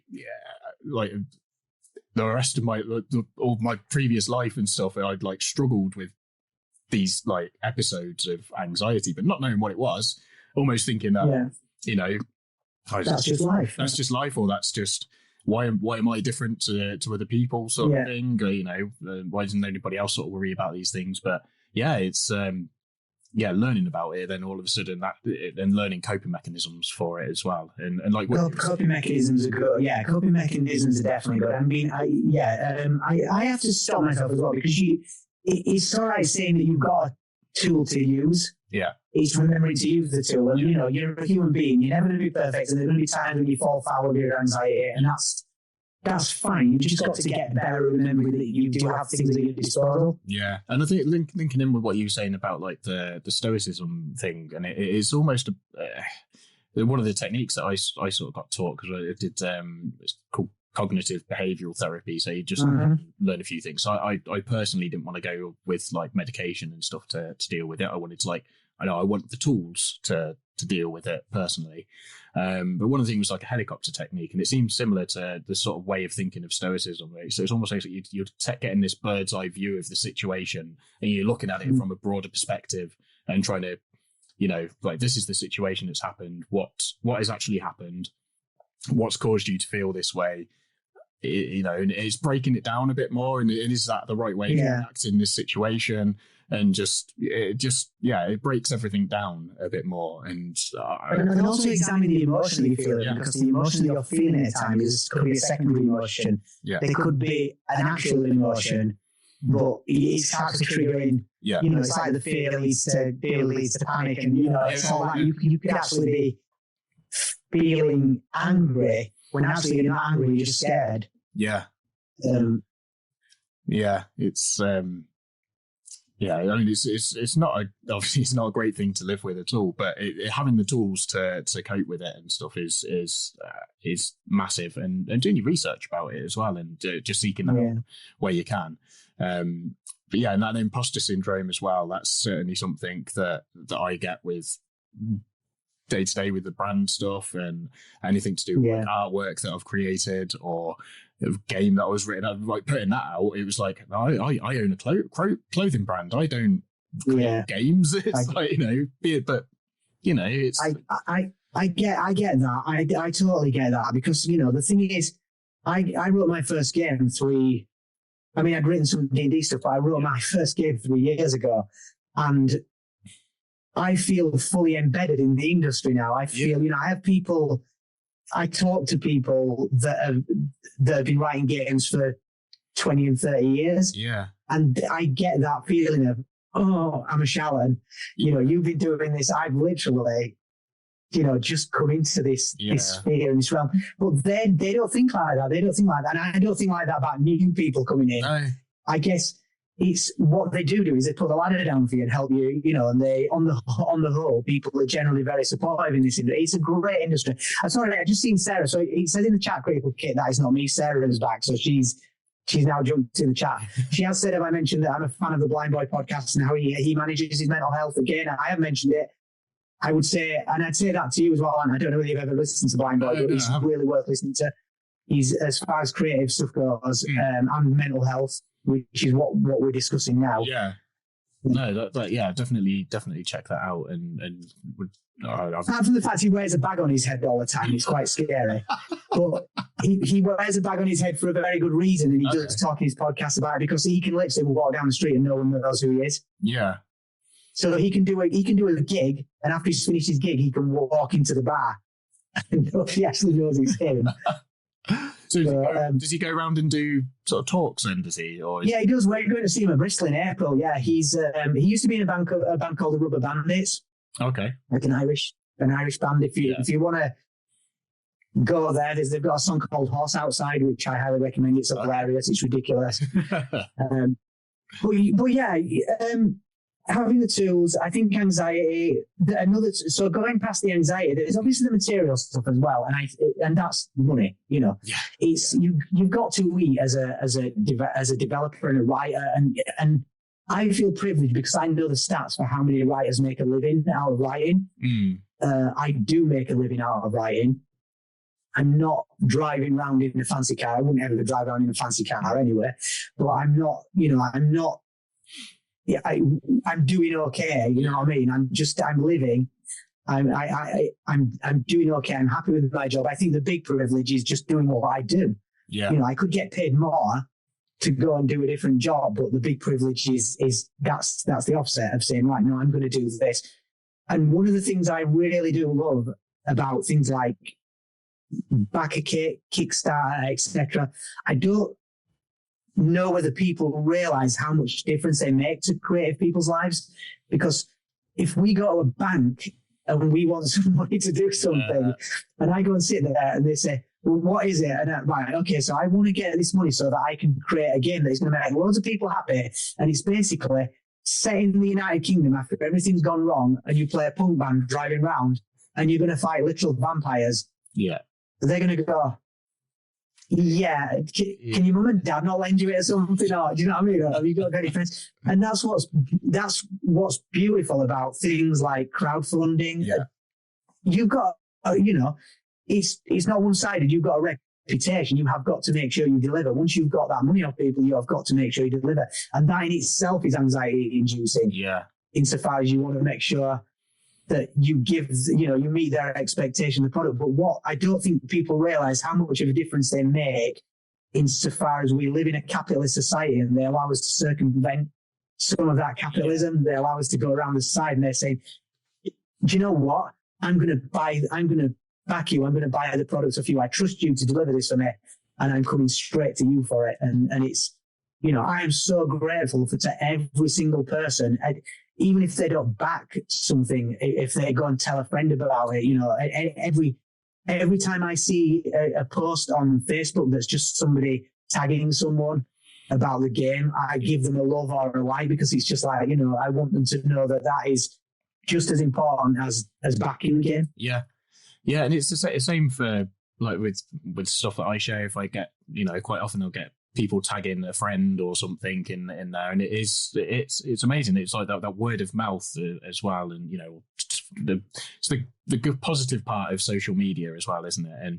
And with Kickstarter and Back a Kit and crowdfunding platforms, it allows you to reach a bigger community as well, of people that wouldn't normally find your stuff.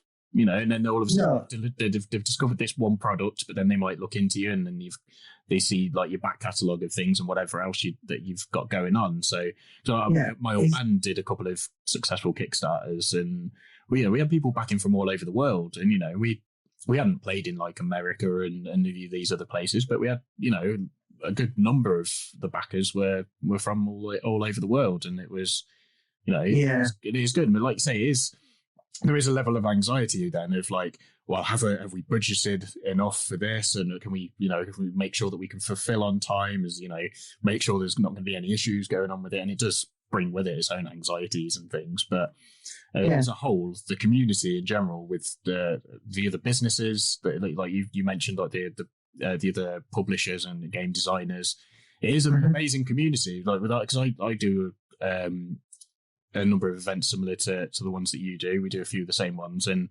I've met like so many amazing like games publishers and game designers, and they just they all are all there just to support and spread the word. Yeah, when we get together, we have a lot of fun, and I don't mean that in a rowdy, raucous way that we're going out and we just did. Which one did we just do? Oh yeah, we just did Beachhead in Bournemouth, which is a small one, but the guys from Parable Shiver, you know the Shiver guys? They do a role playing. Yeah, I know the game. I've not met the guys yet, but yeah. So we kind of we've been out with them all separately. One of the guys, Charlie, one of the big guys from there, was out, and we said, right, okay, we're all going to have a meal, so we went and had fish and chips together. And then we went back. We went back to the event and played a game of Azul together, so not a role-playing game. And then at the end of the game, I thought, you know what, I've got two game designers with me here. I got a paper and pad out, and I went, I'm making rollable tables for punk names. Do it. Yeah. And they just, literally, started with, their game developer heads just went straight on. They were like, right, let's think of what good first names would go with any second name. So we'll start with the second names because we're like Razors, Johnny Razors, Vic Ravers, Sheila Razors, you know what I mean? Yeah. And we were just going down the list and some of the names we can't repeat that we came up with, and we won't make it into the book. But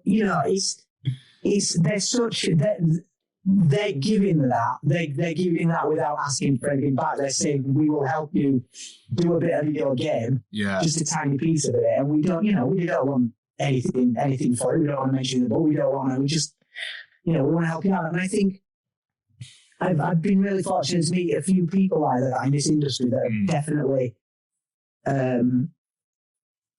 definitely put the ladder down. I would say, I wouldn't say giving us a leg up, because I think, it's generally been people that have been here before. I mean, that said, people on our level as well, we all help each other, at this level as well. But I think we've had some people that I wouldn't have thought would have ever even entertained us. Yeah. Actually say, do you know what? If you did this, or if you come and have a chat with us for 20 minutes, we can talk about this and that. I've spoken to people from Free League. Mörk and Deckard have been amazing with us. They're definitely phenomenal. And Soul Muppet as well. Soul Muppet are another good company. They're quite. I think there's some links. They're good people. Yeah, they're good people. Matt from them just says, Matt Sanders from Mörk and Deckard says knowledge is made to be shared. He said it's not. You know what I mean? It's not to keep over. And when he said that to me, I was just like, yeah, that's what I want to do now. Because even though I might be little, I still want to do that for anybody that's coming up. Yeah, it's they do. When I look, so again, coming back to like the game that I released and stuff, and I just straight away I saw one of the guys from Soul Muppet, and they were straight away talking about it, and we did like a little game swap as well of something they'd done, and it is just amazing. And with even with the clothing side of things and stuff, like UK Games Expo, the amount of people that by the end of it are walking around in like UKTR stuff, because And it's traders as well that have like, the traders, we all buy off each other as well. Just go around and god, they are a nightmare, aren't they? You make money, but then it's you're eating into the profits by the end of it. Yeah, I mean, we usually end up selling before the events even start because all the traders, it's the only time they get to go around. So they're like, can I get me like a cup? And they get they come around picking stuff up. Yeah. And you're like, we'll just, leave some for the people. Yeah. Yeah. Right. It's there's a really good British scene at the moment. I mean, I do keep talking about making a joke about it today. We're starting to get a trickle of UK people going over to the States. Yeah. And I do sort of say, the Beatles did the Brit Invasion, Neil Gaiman and, On Moore did the sort of comic book Brit Invasion.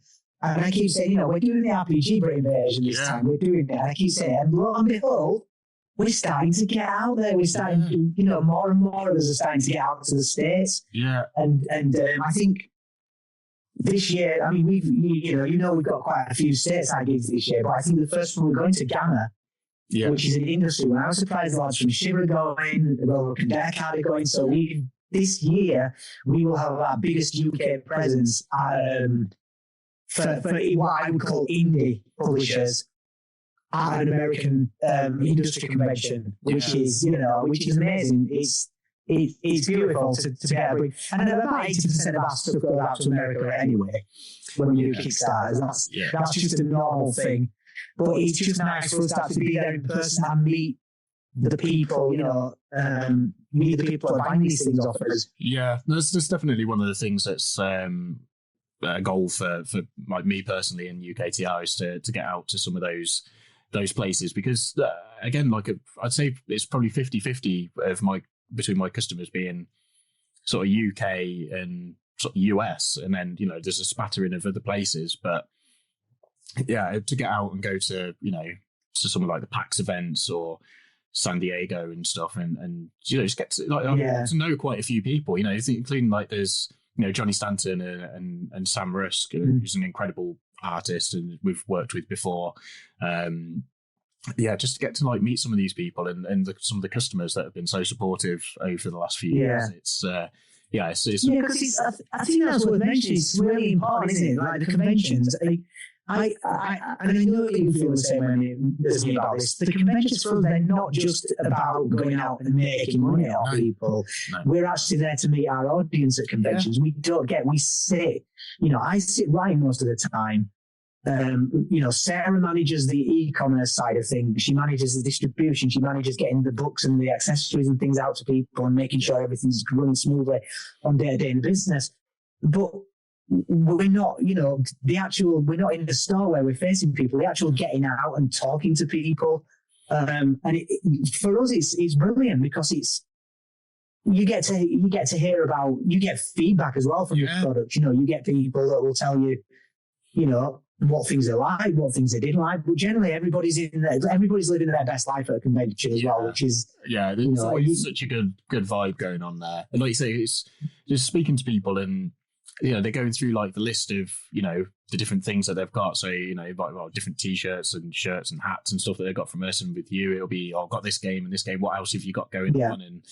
And as well, I always find that I sell very different stuff at a convention to what I do online, and I don't know why. I don't know what the reason is for it, but it's just you just end up selling a whole load of different stuff that you that maybe it might be because people can see it as well. Because I think the problem is with e-commerce and stuff is it's nice, but it's a 2-dimensional picture on a screen, right? And when you're there and you've got the natural light on something, and you can actually see, you can see what it is, and you can make a better decision about whether that's something that you want, that's something that like speaks to you, then yeah. And again, just sort of bringing it back onto the big bad sort of subjects and stuff. I always find conventions, although they can be a bit nerve-wracking going into and then anxiety-inducing and stuff, they are. It's like a bit of an example for me, like being the Dragon Meat one. We had to bring our baby with us as well, and he was not happy for the most part of that. No. But and set up and stuff, and not a whole lot went to plan. But the actual events and speaking to people, that is therapy. It's just like getting to speak to all these people and they're just having the best time. and people just looking at your stuff and saying positive things, and you're just having asking them how, just little things like, how's your day going and what you've been up to and what else have you been around and stuff. It's just it's therapy in itself, getting out. It is, and you're right, because on paper, actually, conventions, I mean, they can be hit and miss financially, but on paper they sound absolutely nuts. You're literally taking your whole store, driving it halfway across the country the day before everybody else turns up. You're stressing about the marshalling yard. You've got people don't see this side, that we have to sit in vans and things and wait for guys with high vis and they're all giving us leery looks and things because we're not in the right lane or we're not. And then you've got to work out how you get into the back of the event, and you've got 15 minutes to unload your stuff, and you've got to go park somewhere, and all these things that you've got to do, and it's really stressful. And then you've got to get in early in the morning, and maybe the morning you're still setting up, you're still doing things because you didn't have time the night before. You haven't slept because you've been worried. Is the cash machine charged? All these stupid little things. And then literally the event opens, people are in, and that's it. It all just melts away. It's just like you're talking to people. You just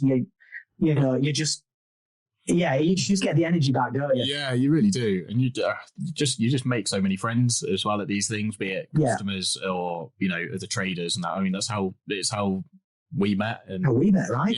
Yeah. I think it was one of UK CGF. I think it was a UK Games Festival. Yeah. But they're just great events. And if you listening and you've not been to one of them, you've not been to a gaming convention, I highly recommend it. It's just incredible vibes going on. You'll have an absolute blast. You'll discover so much stuff. I mean, UK Games Expo, I mean, I didn't realize how many board games there were, and it's just an absolute shit. It's ridiculous. 3 whole of like board games, role playing games, and everything in between. It's just so much fun though. Like I say, it's... Wait till you see Essen. 7 halls. That's just insane. I mean, to be fair, just going back to that point, they are a lot of fun. I think you also need to have a bit of healthy preparation, depending on what you like as a person for a convention, because they can be quite overwhelming. The majority of them do have breakout spaces and things, and they're quite there are places you can go if you're feeling a bit overwhelmed, because they are for us people it's different because we're behind the stand, so we've got a little escape, we've got a little ball hole, we can stay behind our stand. But we know if I go to get a cup of coffee or anything at a convention, it's a game in itself, just trying to get to the coffee shop and back. I had one back to all the songs of people at an MCM in Birmingham a few years ago, and I went to go to get us like, I had a couple of friends helping me on the stall, and I was like, right, I'll go and grab us some drinks and some food, and I got like halfway there, which had taken me probably about 15 minutes just to get halfway through this. Like, people were jam packed next to each other, and then I realized I didn't have my wallet. So then it was like, shit, okay, get back, get my wallet, and go back out. But it was like, it was best part of like maybe 45 minutes just getting through people. And that in itself, especially as a trader as well, it's a stress. But if you're someone who doesn't like crowds as well, then it's definitely worth like preparing and bringing as much of your own stuff as possible and finding out where the breakout spaces are and ahead of time if you can. But there's so many helpful staff at these events as well who you find someone in a high vis or whatever in the events and just ask them and they'll guide you. And they're all sort of trained in that as well. They understand how conventions work, and they can get overwhelming. I guess that mental health aspect of conventions is work. But on the whole, if you do a convention right, they are the best, because everybody in there is their best. And the cosplay, one of the things that I love about doing the MCM I love doing UK Games Expo, because obviously it's our lane, it's our place to be. Exactly. And I love Dragon League. But what I do love about MCM is the cosplay. We actually have something amazing to look at. You're stood there half the time going, oh my word, look at that. The amount of time and effort that's gone into creating that is just... So it's good for us as traders as well, because we get to see a lot more, don't we? Yeah, I remember one of them. I can't remember which one it was now, but it was. I think it was an MCM one. But it was there was me and Claire on our stall, and then there was sort of like just a little down the way there was Explosive Barrel. I know you had on one of the games that you ran for us, the airship game. Adam and his girlfriend, and we were playing Spot the Harley Quinn, and it was just counting up. We were having a competition the entire weekend, keeping tally of how many we found, try not to double up. So what I always try to do is I post, if you go back to my Instagram post, you will see them. I do things like you wait for one Deadpool, and I try to get them in three. So I've had 3 Spider-Men, I've had 3 David Tennants, Doctor Who's, and the last MCM I did, I had 3 Deadpools all together. So I kind of like, every time I go out to them now, and I also try to spot obscure ones. I caught a kid who was dressed as Joker from Full Metal Jacket.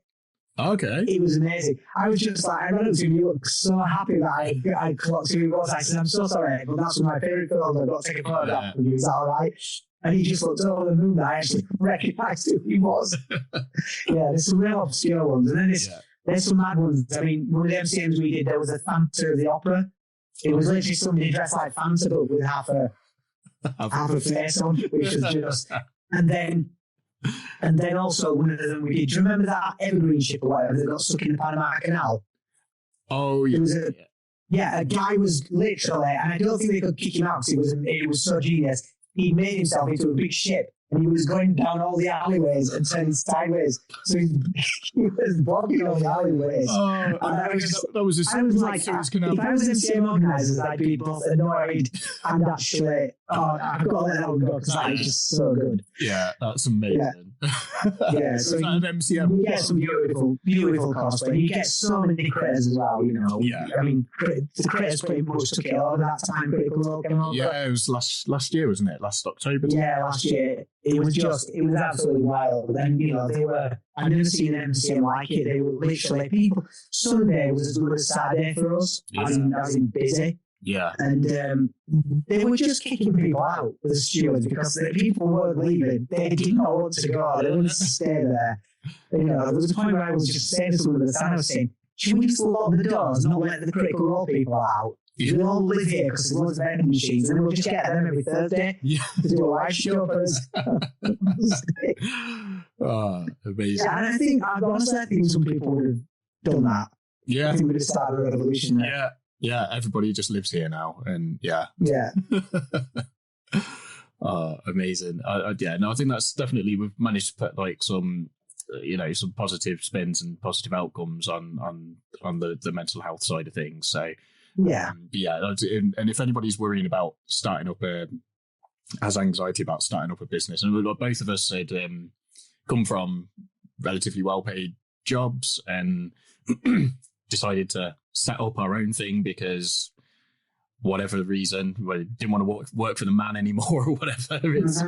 But no, and just chasing your dreams and stuff. So it can be a scary thing to do, but it is, if you put everything into it and you're doing something you enjoy, you don't work a day in your life. I know that's a cliche saying, but that is true. That is true. It's I'd said it to, I think I said it to someone at my old job before, just as I was leaving. I'd handed my notice in. It's on my last couple of days, and we were just chatting. And my sort of thing was I was like, you get one chance at life, so why spend it like working somewhere? You know, you spend a lot of time working, a lot of hours a week. Why do something that absolutely drains the life out of you and gives you no joy whatsoever? You do something you love, and if you can start that while you're still working there as a bit of on the side and get like a bit of a name out there, and then just jump into it and throw everything at it if it's the right opportunity for you, of course. But it's got to be the right circumstance, of course. But if you can go, and even if you are in a bit of a crappy job or something that you're not happy with, just create. Create something for yourself first, because that's going to be the foundation of what you can use to start earning money from your creativity. You know, that's the goal ultimately, is to make the money to allow you to keep being creative. Yeah. It's like, you know, I don't think any of us go into it as with the expectation that we're going to be millionaires or anything, but it is like, as long as we get, you know, you're making enough to get by and you're getting pleasure out of it, it is. Yeah. It is the best. Let's face it, we don't like talking about money, but you know, sorry, carry on. No, so when you talk about creativity and stuff, we separate creativity and money and things, but ultimately, that's why we're all the back kits and how important they are for us as, as creatives doing what we do. It allows us to keep doing what we do, and it's a lifeline for us, it's a way of getting straight out to the people rather than going to banks, because other businesses can go to banks. Creatives are a bit in a fuzzy area because they don't see anything tangible. We're not building houses, we're not making anything that's a physical product a lot of the time. Yeah. No, and it's coming back to how good the community is, like, be it, other businesses and brands, or just the people who just love ttrpgs and just want to just give whatever they can to fund all of these like creatives and their different endeavors, whether it's games or apparel, whatever. It's an amazingly supportive community. So there's definitely help out there for anybody who wants to. You can quite often, I think you could reach out to many different independent businesses if you just wanted some advice on something. I know I've had it a couple of times with UKTR, people reaching out and running things past me, and it's or just asking for a bit of like advice on how things have been. And there's many out there that would be happy to. And if the other side of that is, if they don't get back to you, ask someone else. Because, the flip side of that is sometimes people are busy, or sometimes they miss things, or, well-meaning. But ultimately, ask someone else. There'll be someone else. If the first person doesn't help you, don't think that represents everybody else out there. Just keep trying, because you'll find someone that will go, actually, I can tell you how that works. 100%. All right. I think we've closed off the big bad nicely. I think we'll jump into something a bit different and go with the track list. So what are the I know you're big into music, so I know you're going to have some great stuff to go into this. So what songs or bands would be playing throughout your story, your adventure, and are there any songs or bands or genres that just get you in the creative mood, and bring you to your happy place, and anything along those lines? So what music sort of inspires you and would be sort of playing throughout your story? Oh yeah, that's good. It would be very wide and varied, that's for sure. What I would say is that so I will put one caveat on this, that if I'm writing, I cannot have anything on with lyrics in, because I focus way too much on lyrics. I'm exactly the same. It's got to be something. I would have, but just in general, I'll go through some of my favourite songs. So let's see, the Pogues. I've already done the Pogues.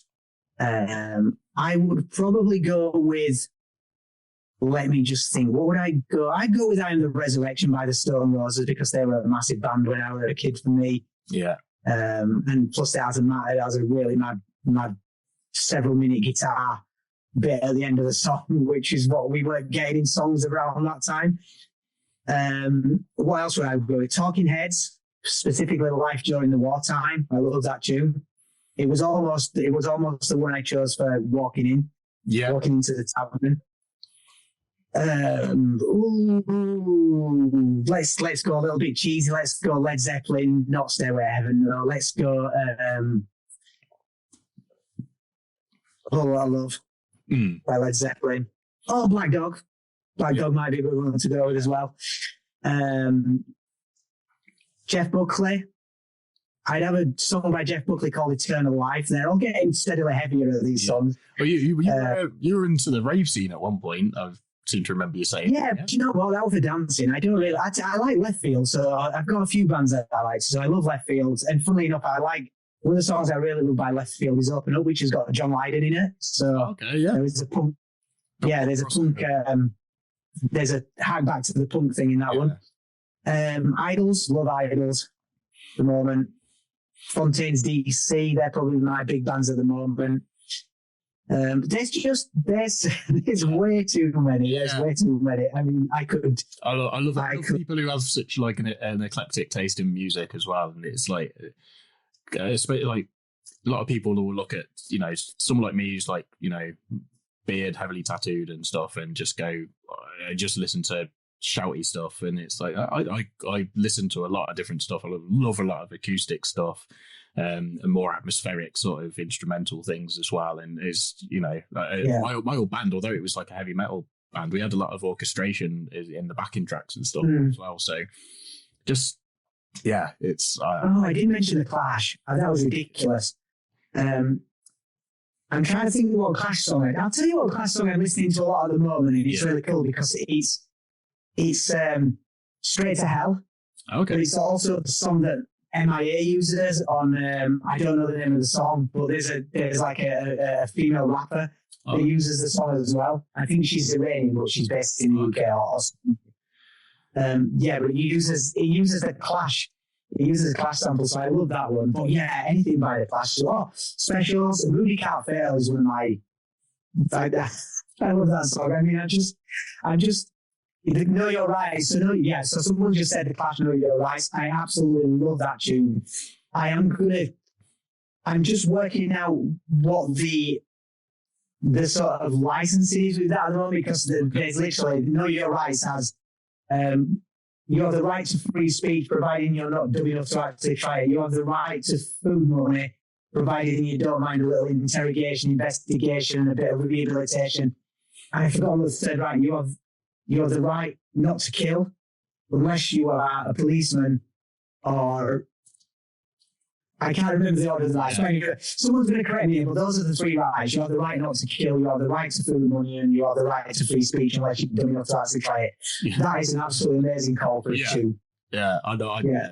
Those lyrics. I don't know the song off the top of my head. It is, one of them that I probably know. It's great. But those there you go. You have the right not to be killed unless it's by a policeman or an aristocrat. I can actually do it in Joe Strummer's as well. Funny enough, as well, and Mike, some noise might actually like this. So I live in a place called Bridgewater, just south of Bristol. And Joe Strummer, actually, he had a farm. He died not too far away from here.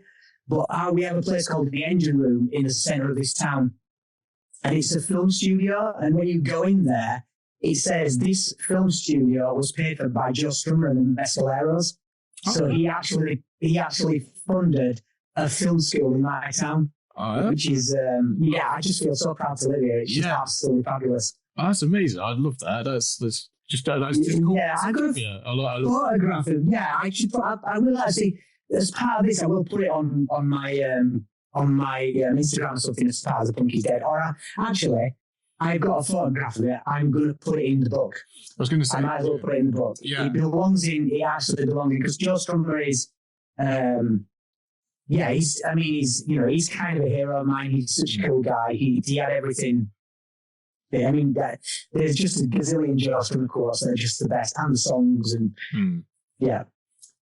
so as well with the Punk Is Dead, coming back to that, you're having like different venues and stuff from around the country and stuff. And I know a lot of it's going to be sort of music venues, because part of it is, you're traveling trying to get to your next gig. Yeah. There's a load of shit that happens in the middle of that. They're trying to stop you from getting there.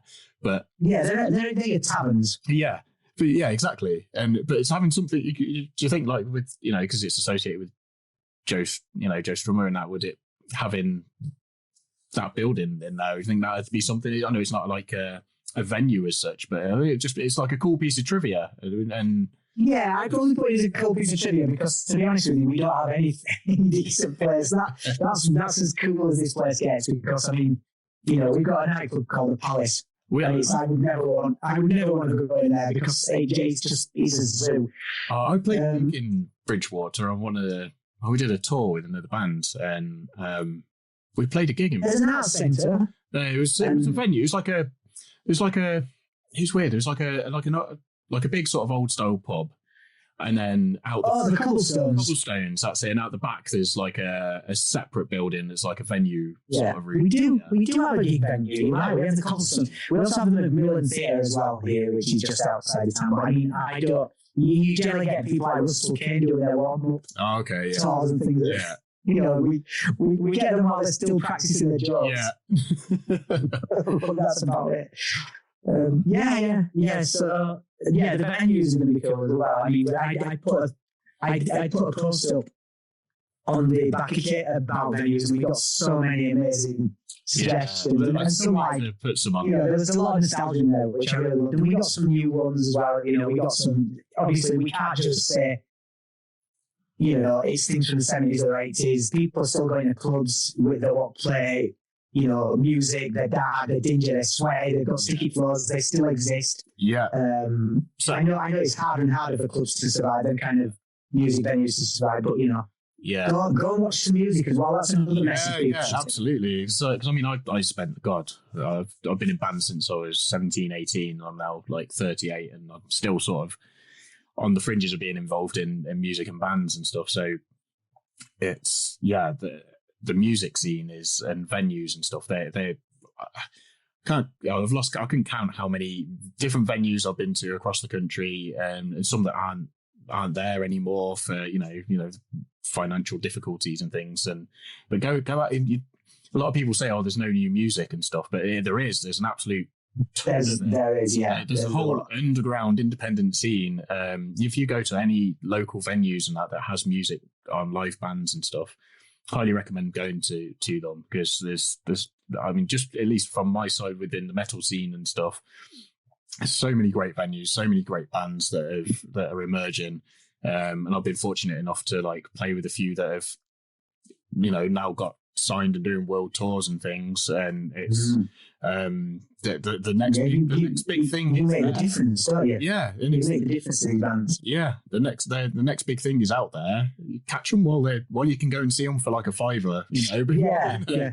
While you're not watching them on a big scene at the screen inside the pyramid stage or something. Come on, you can. Yeah, I just thought of another tune as well, and I'll probably. This would have been a good one to come in with as well, and it was a tune that I used to really love. It's Henry Rollins, and it's actually not a Black Flag tune. It's some people might consider it a bit cheesy, and I can't find the album anymore. It's called Wait. The album is called Wait, as in lifted weights. And there's a song called Shine, and it's actually got a lyric in where he sings "It's hero time, it's time to shine." Now that would be a good song to start an adventure. Yeah. Oh no, that's it. It's just as they're leaving the tavern, and on the. And it also touches on a lot of things we've been talking about, because some of the lyrics there, like, if I took the time to bleed from all the tiny little arrows that were shot my way, I wouldn't be here. So it kind of touches upon what we first started talking about. That's a great one. That's a great suggestion. I love that. But I have to go listen to it after this podcast. It feels a bit late for that kind of music, but No, it's never too late, mate. It's better late than right. I think that's a great one to end the track list section on, and we'll jump in quickly to side quests. Do you have any other projects, hobbies, etc., outside of what you're known for, or anything that you just like to do in the future? I thought long and hard about this, because I thought, when I thought about it, I thought, what, I'm quite dull, because all I like doing is writing, watching TV. So I like input and output. I just like soaking in stories and putting them out. But then what I did actually realise, what has been a common thread running through a lot of my life, is I would say I'm an amateur cosmologist. Yeah? Yeah, because I've got a real big interest in science and quantum physics, and I don't understand it. And I think, by the best standards, that means I think I can't remember which one it was. It was Niels Bohr who said that if you think you understand quantum physics, you don't understand it. But I do enjoy reading. I enjoy reading science things. I enjoy watching astronomy stuff. I've got a telescope that hasn't been out for years, but I used to be heavily into using that telescope. Star watching. I try and watch all the sort of launches and things like that. I just love stuff like that. I love space exploration, not per se just for the sake of space exploration, but space exploration for discovery, to see how this thing that we're stuck inside works. Yeah. I used to love like that. I went to see Brian Cox do one of his, like, when he does his tours and stuff. I went to see him live. And, amazing. It's great, because like the first sort of 15, 20 minutes, you feel like you're absorbing, and it's like, oh yeah, I'm learning loads of stuff. And then after that point, there's this like blank space in the middle where you kind of like, your brain's like, I can't take anymore. What the hell? You've got to keep, you've got to keep. And then you've got like the last 15 minutes where it's like, oh, yeah, your brain's like recovered and it can absorb more stuff, but you've missed this middle. Yeah. Do you ever listen to the Infinite Monkey Cage? No.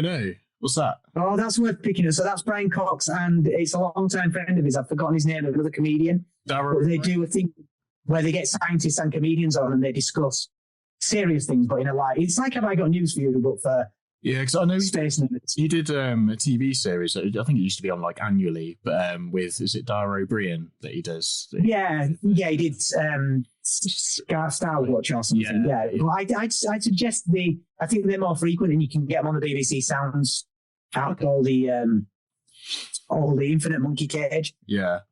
I think they're worth a listen. I do try. I mean, I read Stephen Hawking's Brief History of Time once a year, and I probably get another 2 concepts out of it. I understand another 2 things.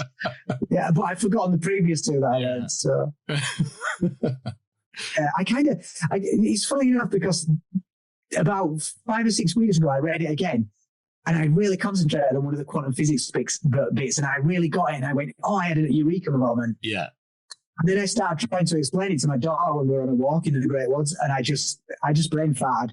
I just lost it all, and I thought, no, it's gone. Yeah, it's gone. One of those things that you can watch something like that, like with the Brian Cox things, and it's like you start understanding something, but then you try to go over it again in your head or to someone else, and it just you suddenly realise it's like, okay, not like 50% maybe has gone in, and the other 50% is the important stuff that I don't know, and I've lost it. Yeah, you look at it. Yeah, but so I guess that's. I did think long and hard about it, and it's hard to say because I don't have a lot of hobbies. I mean, we try to do yoga every now and then and things like that and stay healthy. I'm really bad at that. But I don't do the gym. I prefer low impact. I prefer low impact things. So I'd always prefer cycling and things. I prefer the 3 things I don't do a lot of, which is swimming, cycling, and yoga. But in an ideal world, those are the things I'd be doing a lot more of. Yeah. Same with. Well, other than that, I think I did think about it long and hard, and I thought, the thing that I do actually do aside from watch TV, read books, and do crosswords. I mean, crosswords are big. I should probably add that in there as well. Yeah. One of the first things I do on a morning is a crossword, and then. So the Guardian crossword, and then at about 12:30 in the afternoon, without fail, I do the New Yorker crossword. Okay. So those are my 2. Yeah.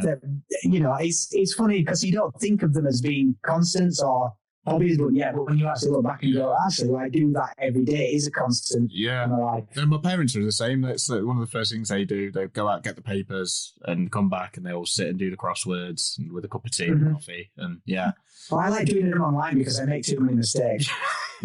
and there's a reveal button. Yeah. The cheat button, the cheat code is in there. Yeah, it's not a cheat button, no, it's a reveal button. Same thing, isn't it? Yeah. So I think amateur cosmology and crosswords are my other interests. Brilliant, I love it. Okay, coming into the penultimate segment now. It's a couple of quick ones. Is so next one, the future. So if you were looking back on life in 20 to 30 years time, what would you like to have achieved that you haven't already?